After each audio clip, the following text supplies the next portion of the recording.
పరిశుద్ధ గ్రంథంలో నుండి యెహోషువ గ్రంథం 24వ అధ్యాయము 15వ వాక్యాన్ని చదివి ధ్యానం చేద్దాం.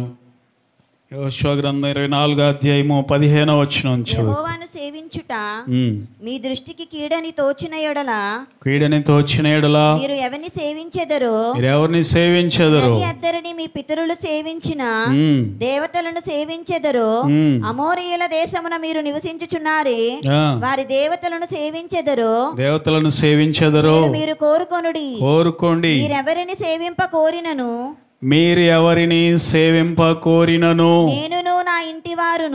నేనును నా ఇంటి వారును యెహోవాను సేవించదము అనేను. అందరు దేవునికి స్తోత్రం చెల్లిద్దామా? బిగ్గరగా హల్లెలూయా అందరు చెప్పండి. నేనును నా ఇంటి వారును యెహోవాను సేవించెదము. ఈ మాట భక్తుడైనటువంటి యెహోషువ మాట్లాడుతున్నాడు. మీ ఇష్టం, మీరెవరిని సేవిస్తారో సేవించుకోండి, నేను నా ఇంటి వారు మాత్రం. బైబిల్లో కొంతమంది చెప్పారు భలేగా. ఒక ఆయన అయితే అంటాడు, నేనైతే అంటే మీరు ఎలా ఉంటారో నాకు తెలీదు, నేనైతే అంటాడు. ఇంకొక ఆయన అంటాడు, అపోస్తలుడైన పౌలు, గొప్ప దైవజనుడు పౌలు గారు అంటాడు, నా మట్టుకైతే మీ విషయం నాకు అనవసరం,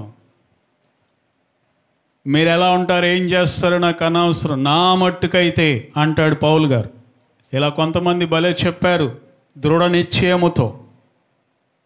మీరు ఎలా ఉంటారో ఏం చేసుకుంటారో నాకు తెలీదు, నేను నా ఇంటి వారు. ఎందుకంటే ఇశ్రాయేల్ ప్రజలు ప్రియులారా కనాను దేశంలోకి వచ్చారు, ఐగుప్తు నుండి విడిపించబడి.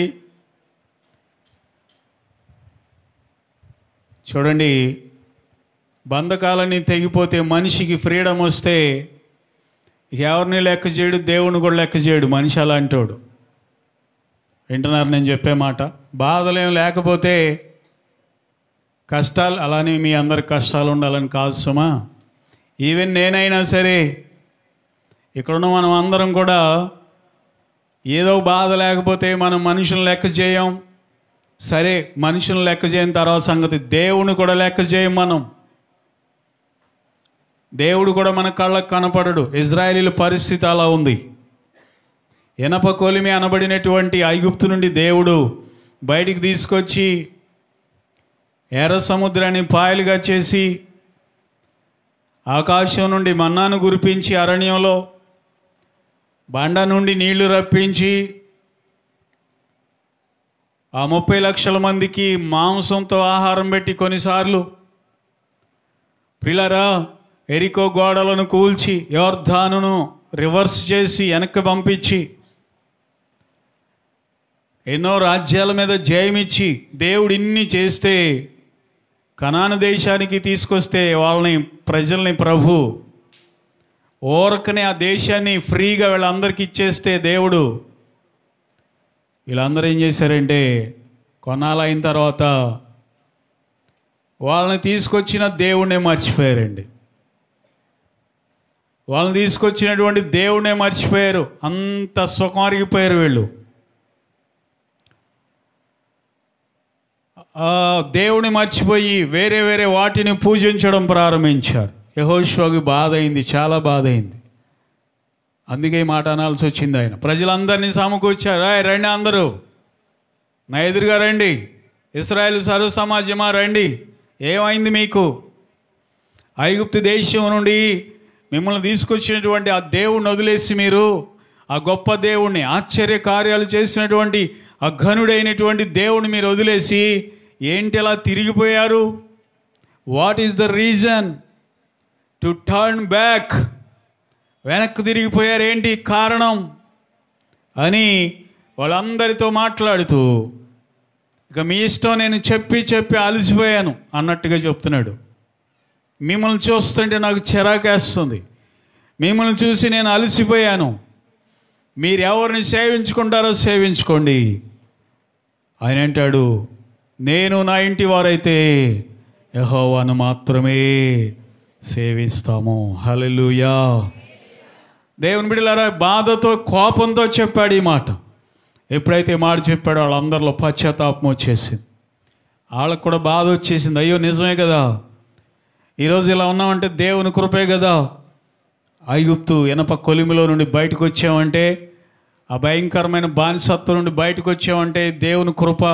ఈరోజు దేవుని మర్చిపోయాం, మనం వేరే వాటిని పూజిస్తున్నాం కదా అని చెప్పి వాళ్ళందరూ కూడా బాధతో, భయముతో, ఏడుపుతో అంటారయ్యా మేము కూడా యెహోవానే సేవించదము. బా, ఎంత చక్కని మాట అండి. ఈ రోజున దేవుని బిడ్డలారా, మనము కూడా దేవుని సేవించాలి. దేవుని ఎప్పుడు కూడా మనం మర్చిపోకూడదు. ఏ స్థితిలో నుండి దేవుడు మనల్ని ఏ స్థితిలోనికి తీసుకుని వచ్చాడో అదంతా కూడా మనం గుర్తుపెట్టుకోవాలి. మన పూర్వస్థితిని జ్ఞాపకం చేసుకోవాలి. అర్థమవుతుందా? నేను బట్టల పెనుమరి స్థితిని జ్ఞాపకం చేసుకుంటా.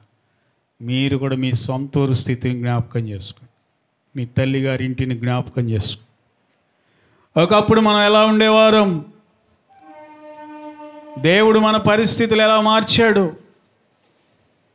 దేవుడు ఏ రీతిగా మనలను ఈ స్థితిలోకి తీసుకొచ్చాడో మనం ఏం చేయాలంటే నిత్యము జ్ఞాపకంలో ఉంచుకోవాలి. దేవునిని ఎప్పుడు కూడా మనం మర్చిపోయేవారుగా ఉండకూడదు. దేవునిని మనం సేవించాలి. యెహోషువ భక్తుడు అంటున్నాడు, నేను మాత్రమే కాదు నా ఇంటి వారు కూడా యెహోవాను మాత్రమే సేవించుదాం. దేవుని బిడ్డ, మరి నీ ఇంటి వారి సంగతి ఏంటి? నీ ఇంటి వాళ్ళు ఎక్కడున్నారు? నీ పిల్లలు ఎక్కడున్నారు? నీ భర్త ఎక్కడున్నాడు? నీ భార్య ఎక్కడ? ఈరోజున మనం దేవుని సేవించేవారుగా ఉండాలి. ఈరోజు చెప్పాలనుకుంటా నేను 2 భాగాలు ఏంటి అంటే, మొదటి భాగమేమో దేవుని మనం ఎలా సేవించాలి, రెండో భాగమేమో దేవుని సేవిస్తే మనకు కలిగే మేలులేంటి అని 2 భాగాలుగా చెప్పాలనుకుంటున్నాను. దేవునిని మనం ఎలా సేవించాలి, మనం ఆరాధిస్తున్న దేవునిని ఏ విధంగా సేవించాలి. మొదటిగా మనం చూస్తే కీర్తనల గ్రంథం 2వ కీర్తన 11వ వచనంలో ఉంది, భయభక్తులు కలిగి గడగడ వణుకుచు ప్రభుని మనము సేవించేవారుగా ఉండాలని కీర్తనగాడు చెబుతున్నాడు. కీర్తనల గ్రంథం 2వ కీర్తన 11వ వచనం. భయభక్తులు కలిగి యెహోవాను సేవించుడి, గడగడ వణుకుచు సంతోషించుడి, ఆయన కోపము త్వరగా రగులుకోండి. దేవుని సేవించేటటువంటి మనము భయభక్తులు కలిగి ఆయనను సేవించాలి. భయం, దేవుని మందిరానికి వస్తున్నామంటే భయం. ఎందుకంటే మన దేవుడు జీవము కలిగినటువంటి దేవుడై ఉన్నాడు. దేవునికి స్తోత్రం కలుగునుగాక. చెప్దాం హల్లెలూయా. దేవుడు అంటే ఏముండాలండి మనకి? ఎలాంటి భయం అంటే గౌరవముతో కూడిన భయం. ఎలాంటి భయం అండి? ఇప్పుడు జయరాజు ఉన్నాడు అనుకోండి, మనం ఎవరు లేము ఇక్కడ, ప్రార్థన ఇంకా స్టార్ట్ చేయాల, మైక్ పెట్టాడు, మైక్ పెట్టి 2 కాళ్ళు బారుగట్టు చాపి కూర్చున్నాడు అనుకోండి, కాసేపు కూర్చున్నాడు అనుకోండి. ఈలోపు నేను వచ్చాను అనుకోండి లోపలికి, ఏం చేస్తాడు? ఆ కాలు ఇంకొక కాలు మీద వేస్తాడా? ఏం చేస్తాడు? అరే పాస్ గారు వచ్చాడరా అని గబాల్ని కాలు ముడుచుకొని బస్ పట్టేసుకుని కూర్చొని చక్కగా కూర్చుంటాడు మర్యాదగా కదా. ఎందుకు నేను చెప్పానా? అన్నానా? ఏంటి అట్ట కూర్చున్నా? అన్నానా? కాళ్ళు సరిగా పెట్టుకో అన్నానా? మాట్లాడరు. లేదా ఆయన ఎప్పుడైనా కొట్టాను, నేను కొడతానా? కొట్టగలనా? ఎందుకంటే గౌరవం. అంతేగాని నేనేదో చేస్తానని కాదు, నేనేదో కొడతానని కాదు, కొట్టలేను కూడా. అలాగే దేవుడు అంటే కూడా గౌరవంతో కూడినటువంటి భయం అనేది ఉండాలి. దేవుడు శిక్షిస్తాడని కాదు భయం ఉండాల్సింది మనకి. దేవుని నేను గౌరవించాలి అనేటటువంటి భయం అనేది ఉండాలి. ఇంకో ఉదాహరణ చెప్పాలంటే, క్లాసులో పిల్లలందరూ టీచర్ రాకముందు అస్సలు ఒక్కొక్కడు భలే యోగాలు వేస్తూ ఉంటాడు, బెంచీల మీద యోగాసనాలు వేస్తూ ఉంటాడు కదా. డిఫరెంట్గా ఒకడు కాళ్ళు ఇంకొకడు ఒళ్ళో పెడతాడు. ఏంటి, ఒకడేం బల్లకి కూర్చుంటాడు, ఒకడేం మాస్టర్ కుర్చీలో కూర్చుంటాడు, వెళ్ళిపోయి కూర్చోండి సరిగా అంటూ ఉంటాడు. ఊరకనే అది మాస్టర్ కాకపోయినా. ఈ లోపటి నుండి ఆయన వస్తున్నాడు అనగానే, టీచర్ గారు వస్తున్నాడు అనగానే ఈ బెంచి మీద ఉన్నవాడు అలా గబాల కింద కూర్చుంటాడు. ఆ టీచర్ కుర్చీలో కూర్చున్నవాడు అలా గబగబా పరుగున వచ్చి ఆడ సీట్లో కూర్చుంటాడు. కారణం ఏంటి? వాళ్ళ యొక్క ఉపాధ్యాయుడు వస్తున్నాడు అనేటటువంటి ఒక గౌరవముతో కూడినటువంటి భయం అది. దేవుని బిడ్డలారా, అలాగే దేవుని సేవించేటటువంటి మనము కూడా అలాంటి భయం అనేది కలిగి ఉండాలని దేవుడు కోరుకుంటా ఉన్నాడు. దేవునికి స్తోత్రం చెప్తావా?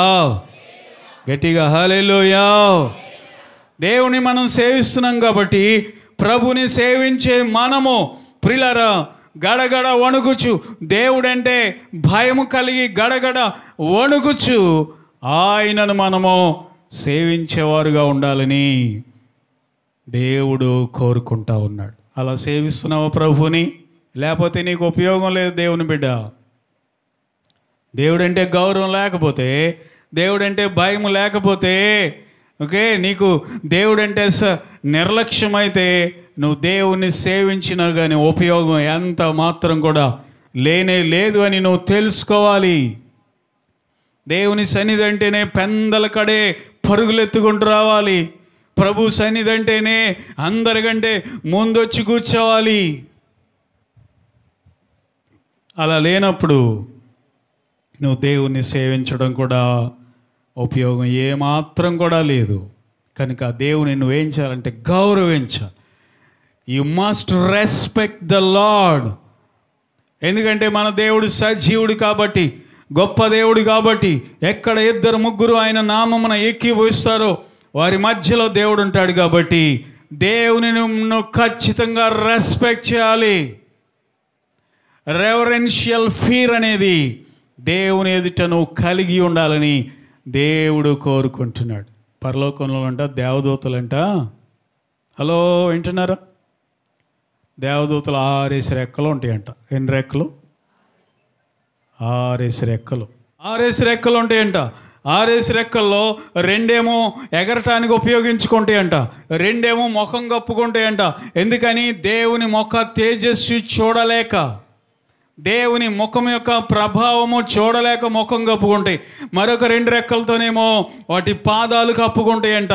మా పాదాలు ప్రభువుకి కనపడకూడదు, మా పాదాలు ఆయన వైపు తిరిగి ఉండకూడదు, ఆయన పరిశుద్ధుడు, ఆయన నిర్దోషి, సైన్యములకు అధిపతి అయిన దేవుడు, పరమ పరిశుద్ధుడు అని చెప్పి పాదాలు కూడా కనపడకుండా 2 రెక్కలతో కప్పుకుంటాయంట దేవుని సన్నిధిలో ఉన్నంతసేపు. అర్థమవుతుందా? దేవుని బిడ్డ, అలాంటి భయభక్తులు ఈరోజు నువ్వు కలిగి ఉంటే దేవుడిని ఎందుకు ఆశీర్వదించడు? ఎందుకు దేవుడిని హెచ్చించడు? కాబట్టి దేవునిని సేవించే నీవు మొదటిగా నువ్వు దేవునికి భయపడుతూ గడగడ వణుకుచు ప్రభు సన్నిధికి రావాలని దేవుడు కోరుకుంటా ఉన్నాడు. స్తోత్రం చెప్పండి, హల్లెలూయా. రెండవదిగా మనం చూస్తే 2 దినవృత్తాంతముల గ్రంథము 34వ అధ్యాయము 33వ వచనంలో ఒక మాట రాయబడింది. 2 దినవృత్తాంతముల గ్రంథము 34వ అధ్యాయము 33వ వచనంలో రాయబడిన మాట ఏంటి అంటే, మరియు యోషియా ఇశ్రాయేలీయులకు చెందిన దేశములన్నిటిలో నుండి హేయమైన వాటన్నిటిని కూడా తీసివేసి ఇశ్రాయేలీయులందరూ తమ దేవుడైన యెహోవాను సేవించునట్లు చేసెను. ఎంత బాగుంది ఈ మాట, చూడండి. మళ్ళీ ఒకసారి చదువమ్మా. మరియు యోషియా అనే రాజు ఇశ్రాయేలుకు చెందిన దేశములన్నిటిలో నుండి హేయమైన వాటన్నిటిని కూడా తీసివేసి ఇశ్రాయేలీయులందరూ తమ దేవుడైన యెహోవాను సేవించేటట్లుగా చేసెను. దేవునిని సేవించాలంటే ఏం చేయాలంట? దేశంలో ఉన్న హేయమైన వాటి అన్నిటినీ తీసేయాలంట.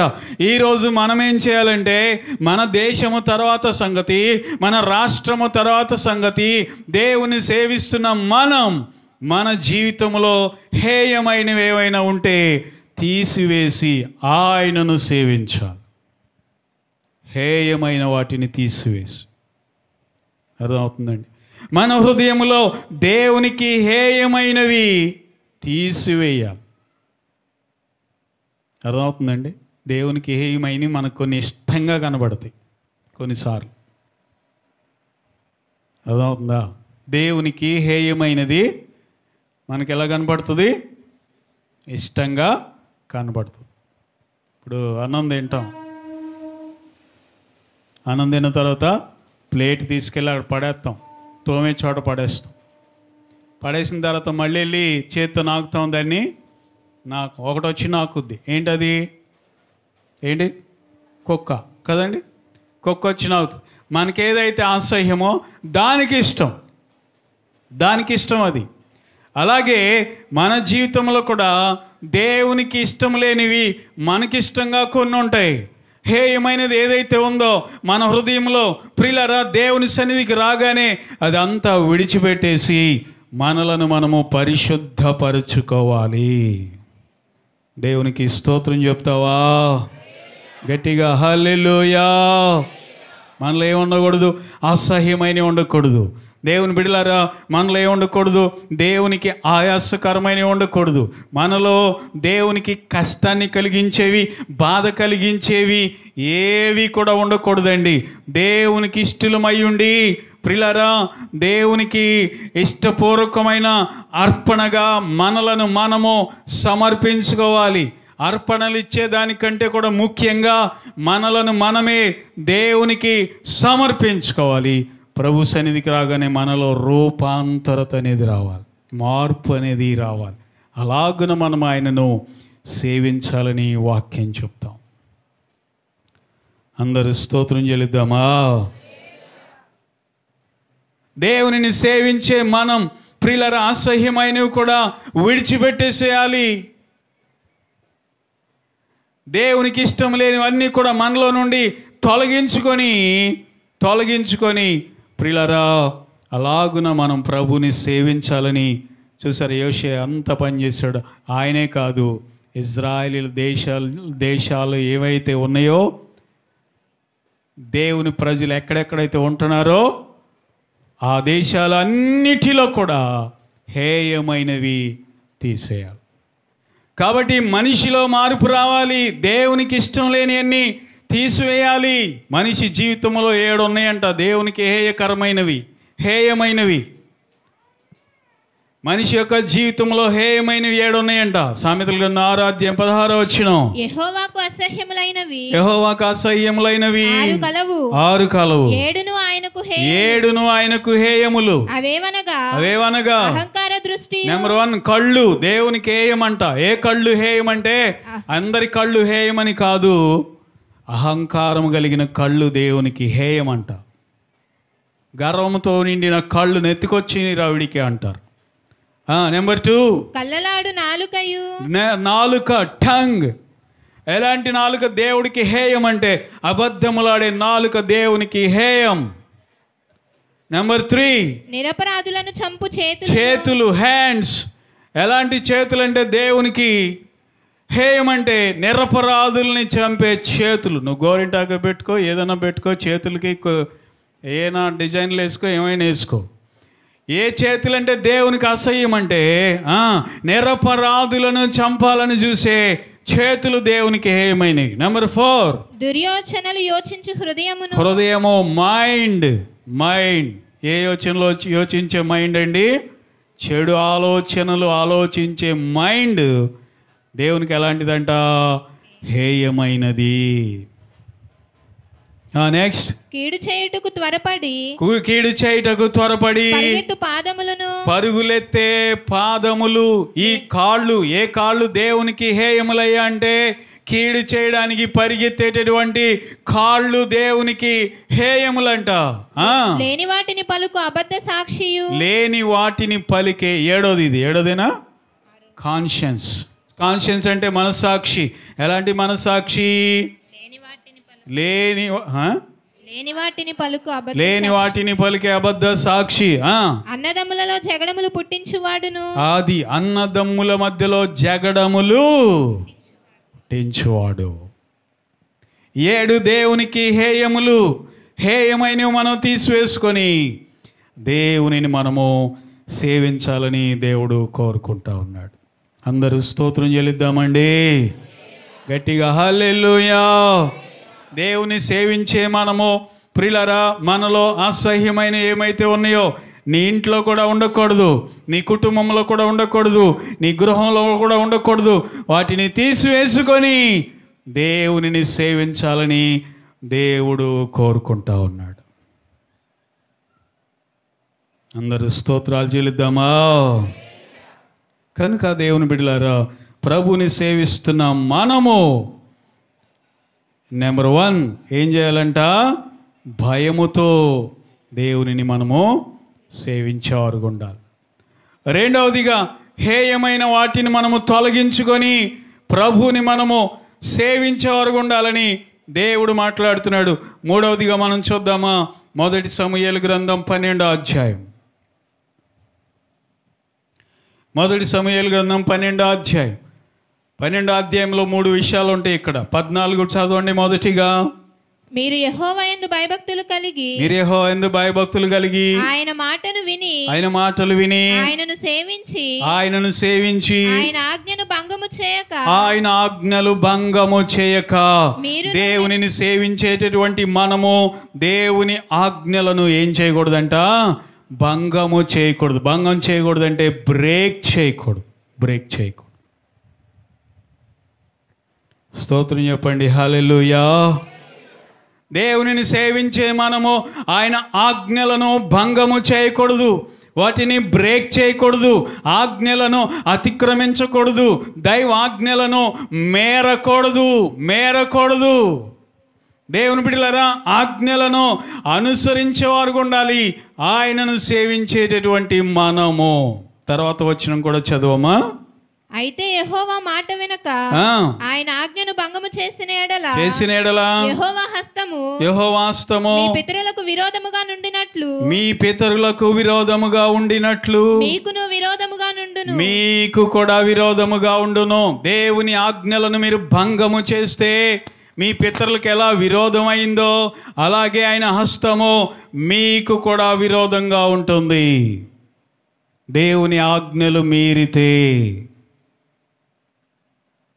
ఆమేన్. హల్లెలూయా. దేవుడు మనకు విరోధం అయితే మనం బ్రతకగలమా?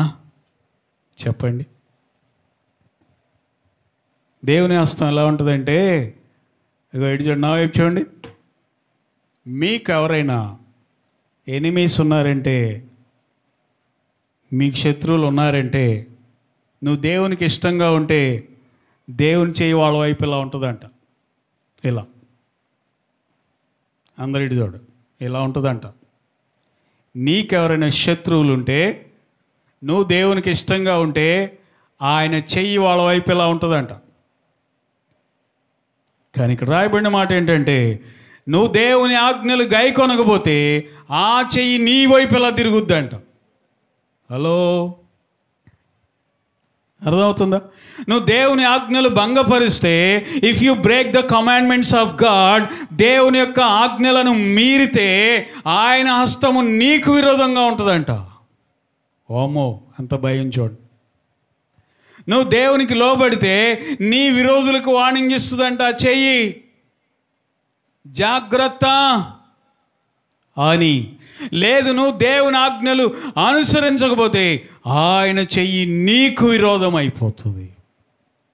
దేవుని బిడ్డ, దేవుని హస్తం మనకు విరోధంగా ఉంటే ఈ లోకంలో మనం బ్రతకడం చాలా కష్టము. యెహోషాపాతు పనులన్నీ దేవుడు భంగపరిచాడంట. యెహోషాపాతు చానాళ్ళు దేవుడికి ఇష్టంగా జీవించి తర్వాత అహజ్యాతో స్నేహం చేసినందుకు దేవుడు కోపం వచ్చి యెహోషాపాతు పనులన్నీ దేవుడు భంగపరిచేశాడంట. ఆ మాట చదువుతారా జాగ్రత్తగా? 2వ దినవృత్తాంతముల గ్రంథం 20వ అధ్యాయము 37వ వచనం. రెండవ దినవృత్తాంతాలు 20వ అధ్యాయము 37వ వచనం. మరియు మారేషావాడును దోదావాహు కుమారుడునగు ఎలియేజరు నీవు అహజ్యాతో కలిసి స్నేహము చేసుకొంటివి గనుక యెహోవా నీ పనులను భంగము చేయునని యెహోషాపాతు మీద యెహోషాపాతు మీద ఏం చెప్పాడంట? ప్రవచనం ఒకటి చెప్పాను. దేవునికి స్తోత్రం కలుగును గాక. నువ్వు దేవుని ఆజ్ఞలు భంగము చేస్తే దేవుడు నీ పనులు భంగం చేస్తాడంట. మనం అనుకుంటాం అసలు ఏంటి, నేను ఇంత ప్రార్థన చేస్తున్నాను కదా, ఎంత ఉపవాసం ఉంటున్నాను కదా, ఆ పని ఎందుకు భంగం అయిపోయింది, ఈ పని ఎందుకు ఆగిపోయింది, ఈ ఉద్యోగం ఎందుకు నష్టం వచ్చేసింది, ఈ వ్యాపారంలో ఓడిపోయానేంటి అని మనం బాధపడతాం. తెలియక ఎందుకు ఇలా జరుగుతుంది అని దేవుని ప్రశ్నిస్తాం. కానీ దేవుడు అంటున్నాడు, నువ్వు దేవునికి ఇష్టం లేని పని చేస్తున్నావు కాబట్టి, నా ఆజ్ఞలను బ్రేక్ చేస్తున్నావు కాబట్టి నీ పనులను కూడా బ్రేక్ చేస్తున్నా. పెళ్లి సంబంధానికని వెళ్తున్నావు, కుదరట్లా మంచి సంబంధం. స్థలం కొనాలని వెళ్తున్నావు, కుదరట్లేదు కొనడానికి.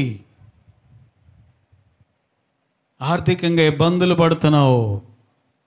కారణం ఏంటంటే దేవుడు అంటున్నాడు, నేను భంగపరుస్తాను కొన్ని పనులు అంటాడు. అర్థమవుతుందా? ఆమేన్, హల్లెలూయా. చెప్పు గట్టిగా హల్లెలూయా. మీరు చెప్పరు, నాకు తెలుసు ఇలాంటివి చెప్తే. పాస్టర్ గారు కొద్దిగా నవ్విచ్చే చెప్పండి బాగుంటాయి అన్నట్టు చూస్తారు మీరు. ఐపీసీలో ఎప్పుడు ఉన్నది ఉన్నట్టుగా చెప్తుంది వాక్యం, సర్వసత్యం ఇది. అర్థమవుతుందా? మనం సరి చేసుకుంటే దేవుడు మనల్ని ఆశీర్వదిస్తాడు. మీరైనా నేనైనా మనం దిద్దుకుంటే దేవుడు మనల్ని ఆశీర్వదిస్తాడు. కాబట్టి దేవునిని అనుసరించే మనం, ప్రభు సేవ చేసే మనం, ఆయన ఆజ్ఞను ఏం చేయకూడదంట? భంగము చేయకూడదు. ఆయన ఆజ్ఞను భంగం చేయకూడదు. కొన్నిసార్లు దేవుని ఆజ్ఞలు మనం మీరినప్పుడు మనకు రావాల్సింది దేవుడు ఆపేస్తున్నాడేమో.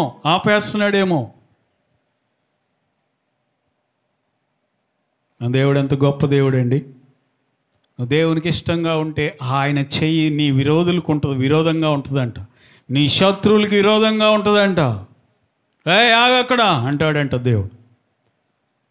దేవునికి నువ్వు కష్టంగా ఉంటే ఆ చెయ్యి మన వైపు తిరుగుతుందంటండి. కాబట్టి ఈరోజు దేవుని మనం ఎలా సేవిస్తున్నాం ఒకసారి ఆలోచించేద్దాం. నేను నా ఇంటి వారు యెహోవాను సేవించదము అని యెహోషువ భక్తుడు అంటున్నాడు. నువ్వు కూడా అనుకోవచ్చు, నేను నా ఇంటి వాళ్ళందరం దేవుని సేవిస్తున్నాం కదండి మేము కూడా అని అనుకోవచ్చు. కానీ ఎలా సేవిస్తున్నావు? భయభక్తులోనే ఆ దేవుడు అంటే గడగడ వణుకుతున్నావా లేదా? రెండవదిగా హేయమైన వాటిని తీసివేసుకుంటున్నావా లేదా? మూడవదిగా దేవుని ఆజ్ఞలు భంగము చేయకుండా అనుసరిస్తున్నావా లేదా? ఆయన ఆజ్ఞలను అనుసరిస్తున్నావా? కొన్ని వదిలేస్తున్నావా? పాపము చేయొద్దని చెప్తున్నాడు, అబద్ధం ఆడొద్దని ప్రభువు చెప్తున్నాడు, చెడు సహవాసాలు చేయొద్దని ప్రభువు చెప్తున్నాడు, అపవిత్రమైన మాటలు మాట్లాడొద్దని ప్రభువు చెప్తున్నాడు, పొరుగు అందేది ఆశించొద్దని ప్రభువు చెప్తున్నాడు. ఇవన్నీ పాటిస్తున్నావా? కనుక దేవుని బిడ్డలారా, ఆయన సేవించే మనము ఆయన ఆజ్ఞలు భంగము చెయ్యక. ఎంత చక్కని మాట ఇది. చెప్పండి అందరూ స్తోత్రం చెప్పండి. హల్లెలూయా. బిగ్గరగా హల్లెలూయా. తర్వాత అదే అధ్యాయంలో మరొక మాట ఉంటుంది. 12వ అధ్యాయం 20వ వచనం, దేవునిని విసర్జించకుండా. మొదటి సమూయేలు 12వ అధ్యాయం 20వ వచనం, పైనేమో 14వ వచనం చదివాం, ఇప్పుడేమో 12వ అధ్యాయం 20వ వచనం చదువుతున్నారు. అంతట సమూయేలు జనులతో ఇట్లా నేను భయపడకుడి, ఈ కీడు చేసిన మాట నిజమే, ఆయనను యెహోవాను మీరు విసర్జింపకుండా ఆయనను అనుసరించుచు పూర్ణ హృదయముతో ఆయనను సేవించండి. ఎలా సేవించాలంట? ఆయనను విసర్జించకుండా. దేవునిని విసర్జించకూడదు.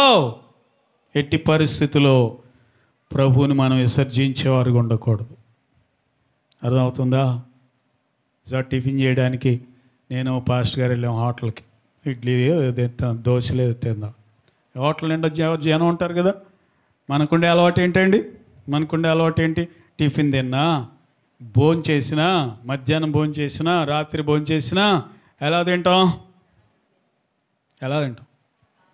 ఇదేంటండి ఎలా తింటాం అంటాడు. ఏంటండి పాస్టర్ గారు అన్నాడు. చూస్తాం. ప్రార్థన చేసుకుని తింటామా తినమా? ఒక ఆయన అన్నాడు, ఏసు రక్తమే జయం కోడి మాసమే బలం అని. కోడి మాసం చూడగానే ఆత్రం ఆగలేక తినేసాడంట గబు. ప్రార్థన చేసుకుని తినండి, లేకపోతే అరగదు, జాగ్రత్త. ఎందుకన్నా మంచిది. ప్రార్థన చేసుకుని తింటాం.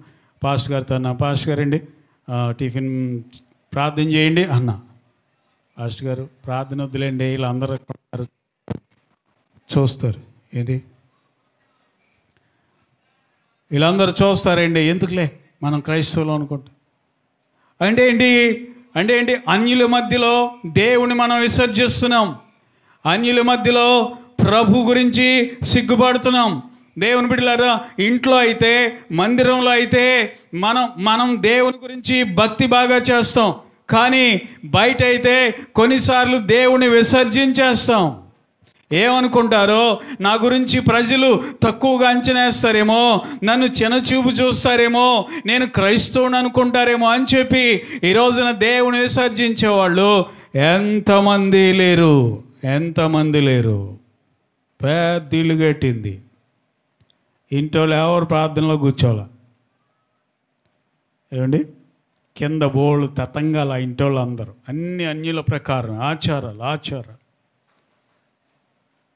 పైన ఏదో విశ్వాసంలో 15 మంది 20 మంది వచ్చి పెద్ద ఇల్లు ఎన్ని చేసింది. అంతకీ మా అన్నయ్య తిట్టాడు కూడా వాక్యంలో. ఏంటి ఆచారాలు, ఆ పద్ధతులు ఏంటి? దేవుడు ఎక్కడున్నాడు మీకు? ఎంత పెద్ద ఇల్లు కడితే సరిపోయింది. ఏమండి? ఈరోజేమో పాపం ఆమె భయంకరంగా బలహీనతో బాధపడుతుంది. భయంకరమైన బలహీనతో బాధపడుతుంది. దేవుని ఎప్పుడు కూడా మనం నిర్లక్ష్యం చేయకూడదు. దేవుని ఎప్పుడు కూడా విసర్జించకూడదు. ప్రతి పనిలో, ప్రతి కార్యక్రమంలో, ప్రతి ప్రారంభంలో దేవుని మనము పెట్టేవారుగా ఉండాలి. ఆమేన్, హల్లెలూయా. దేవుని సేవిస్తున్న నీవు ఆయనను విసర్జించకుండా చూసుకోవాలి. నువ్వు జాగ్రత్త. ఆయనకు నువ్వు ప్రథమ స్థానం ఇవ్వాలి. ఫస్ట్ ప్రయారిటీ దేవునికి నీవు ఇవ్వాలండి, ఏ విషయమైనా సరే. అప్పుడు దేవుడు ఖచ్చితంగా నీ యొక్క సమర్పణ జ్ఞాపకంలో ఉంచుకుంటాడు. దేవునికి మహిమ కలుగునుగాక. మరొక మాట చూద్దామా? 2వ దినవృత్తాంతముల గ్రంథం 33వ అధ్యాయము 16వ వచనములో ఏముందో చూడండి. 2వ దినవృత్తాంతాలు 33:16. ఇదియుగాక అతడు యెహోవా బలిపీఠమును బాగు చేసి దాని మీద సమాధాన బలులను కృతజ్ఞతార్పణలను అర్పించుచు ఇశ్రాయేలీయుల దేవుడని యెహోవాను సేవించుడని యూదా వారికి ఆజ్ఞ ఇచ్చెను. ఎలా సేవించమని చెప్తున్నాడు? దేవునిని కృతజ్ఞతార్పణలు బలులు అర్పించుచు దేవునిని సేవించండి అని ఇశ్రాయేలీయులందరికీ కూడా చెప్తా ఉన్నాడు. దేవుని బిడ్డలారా, ఈరోజు మనము కూడా దేవుని సన్నిధికి వచ్చే మనము కృతజ్ఞత లేకుండా రాకూడదు. ఆయన సేవించే మనము అర్పణలు లేకుండా రాకూడదు, రిక్త హస్తాలతో రాకూడదు. దేవునిని సేవిస్తున్నటువంటి మనము కృతజ్ఞతార్పణలు దేవునికి మనము చెల్లించేవారుగా ఉండాలని దేవుడు తెలియజేస్తూ ఉన్నాడు. దేవునికి స్తోత్రం చెల్లిద్దామా? గట్టిగా బిగ్గరగా హల్లెలూయా. దేవుని సేవించే మనము, దేవా నా దగ్గర ఏమీ లేదయ్యా అనకూడదంటండి ప్రభుతో. నా దగ్గర ఏమీ లేదయ్యా అని దేవునితో అనకూడదంట. దేవునికి మనం ఎల్లప్పుడూ కూడా కృతజ్ఞత అర్పణలు బలులు మనము చెల్లించేవారు ఉండాలి. దేవుడు నీకు ఇచ్చిన దాంట్లోనే, దేవుడు నీకు ఇచ్చిన స్థితిలోనే, నీ ఉన్నటువంటి స్థితిలోనే దేవునికి ఏం చూపించాలి? నీవు కృతజ్ఞత అనేది చూపించాలి. ఈరోజున మనుషులు చాలామంది కృతజ్ఞత లేని వారుగా అయిపోతున్నారు ఈ రోజుల్లో. ఏది నీ కృతజ్ఞత అర్పణ? ఎక్కడ? దేవుడికి నీవిచ్చే కృతజ్ఞత అర్పణ ఎక్కడ? దేవుడు నీకు అన్ని సమస్తం ఇస్తున్నాడు. నువ్వు అడిగిన అన్నీ కూడా దేవుడు అనుగ్రహిస్తూ ఉన్నాడు. దేవుని బిడ్డలారా, అయితే దేవునికి నీవిచ్చే అర్పణ ఎక్కడా? అర్పణ ఎక్కడా? దేవుడికి ఇచ్చి పాడైపోయిన వారు ఎవ్వరు కూడా లేనే లేరు. స్తోత్రం చెల్లిద్దామా? బిగ్గరగా చెప్పండి హల్లెలూయా. మీరు కూడా ఒకప్పుడు వాటిలో ఉండి అన్యమైన వాటిలో ఉండి ప్రియులారా ఎన్నో చేసి ఉంటారు. కానీ జీవము కలిగిన దేవుని యొద్దకు వచ్చేసరికి మనం చాలాసార్లు వెనకం చేస్తూ ఉంటాం, వెనకాడిపోతూ ఉంటాం. నా దగ్గరే ఉందండి అని దేవునికి మరీ రిక్త హస్తాలు చూపించేవాళ్ళు ఉంటారు, ఒట్టి హస్తాలు చూపించేవాళ్ళు ఉంటారు. దేవునికి మహిమ కలుగునుగాక. కనుక ప్రియులారా, ప్రభుని సేవించేటటువంటి మనము కృతజ్ఞతార్పణలు, బలులు. ఈ రోజుల్లో బలు లేదు, కానీ దేవుని బిడ్డలారా, నువ్వేదైతే దేవునికి మొక్కుబడి కలిగి ఉన్నావో, ఏదైతే మొక్కుకున్నావో వాటిని ప్రభుకి సమర్పించే వ్యక్తిగా ఉండాలని దేవుడు కోరుకుంటున్నాడు. ఇలాగున మనము సేవిస్తే దేవుడిచ్చే ఆశీర్వాదాలు అనేకంగా ఉన్నాయండి. ఇలాగున మనము దేవునిని సేవిస్తే ఒక్క మాట చదువుకుని ముగించుకుందాం. ఇవన్నీ చెప్పుకోవడానికి సమయం లేదు, కానీ ఏబు గ్రంథం 36వ అధ్యాయము 11వ వచనం చూడండి. ఏబు గ్రంథం 36వ అధ్యాయము 11వ వచనం చదువుకుందాం. వారు ఆలకించి ఆయనను సేవించిన ఎడల తమ దినములను క్షేమముగాను, అది తమ దినములను క్షేమముగాను, తమ సంవత్సరములను వెళ్ళబుచ్చెదరు. ఎలా వెళ్ళబుస్తారంట? సుఖముగా. అందరు చెప్పండి, ఎలాగా? వారి దినాలు ఎలా వెళ్ళబుస్తారు? క్షేమముగాను, సుఖముగాను. అందరూ స్తోత్రం చెల్లిద్దామా? కనుక దేవుని బిడ్డలారా, దేవుడు కోరుకున్నది ఏంటంటే, దేవుని సేవిస్తున్నటువంటి మనము ఇలాగున సేవించినట్లయితే ఒకటేంటి చెప్పండి? మొదటిదేంటి?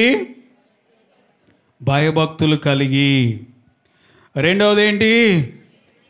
హేయమైన వాటిని విడిచిపెట్టి. మూడవదిగా ఆజ్ఞలను భంగము చేయక. నాలుగవదిగా దేవునిని విసర్జించక. ఐదవదిగా కృతజ్ఞతార్పణలు, బలులు అర్పిస్తూ మనము దేవునిని సేవిస్తే ఆయన ఇస్తున్న వాగ్దానం ఏంటంటే, నీ బ్రతుకు ఎలా ఉంటుందంట? క్షేమముగాను, సుఖముగాను వెళ్ళబుచ్చుతూ ఉంటున్నాడు. అందరూ స్తోత్రం చెల్లిద్దామా? నువ్వు అడిగే దేవుడు ఇస్తాడు, నువ్వు ప్రార్థించే ప్రార్థనలు దేవుడు వింటాడు, నీ అవసరతలు దేవుడు తీరుస్తాడు. క్షేమము లేని ఈ లోకములో దేవుడు నిన్ను క్షేమంగా నడిపిస్తాడు. నీ బ్రతుకును ఆయన సుఖముగా వెళ్ళేటట్లు చేస్తాడంట. సుఖం అనేది దేవుడు అనుగ్రహిస్తాడంట. కాబట్టి ప్రభుని ఆరాధించే మనం, ప్రభుని సేవించే మనం, మన జీవితాలు ఎలా ఉన్నాయి ఒకసారి మనలను మనము పరీక్ష చేసుకోవాలి. దేవుని బిడ్డలారా, యోషువ అంటాడు, నేను నా ఇంటి వారు యెహోవానే సేవించదము. దేవునికి స్తోత్రం చెల్లిద్దామా? అలాగనే మనం ప్రభువుని సేవించినప్పుడు మన జీవితంలో క్షేమం అనేది ఉంటుంది. నువ్వు ఎక్కడున్నా, ఏ పని చేస్తున్నా, ఏ ప్రయాణమై వెళ్ళినా, ఏ ప్రాంతానికి వెళ్ళినా దేవుని బిడ్డ నిన్ను క్షేమంగా ఉంచుతాడు. తనకిష్టమైన బిడ్డగా నిన్ను చూస్తాడు. నీ అవసరతలు దేవుడు తీరుస్తాడు. నీకు కావాల్సినటువంటి ప్రతిదీ కూడా ప్రభు అనుగ్రహించగలిగినటువంటి సమర్థుడై ఉన్నాడు. కావున నీలో దేవునికి ఇష్టం లేనివి ఏమైనా ఉంటే ఒకసారి సరి చేసుకుంటావా? దేవునికి ఇష్టం లేని నీలో ఏదైనా ఉంటే వాటిని సరి చేసుకోవడానికి ఇష్టపడతావా? ఇష్టపడితే నా దేవుడు నిన్ను ఆశీర్వదించడానికి ఆయన ఇష్టపడేటటువంటి దేవుడై ఉన్నాడు.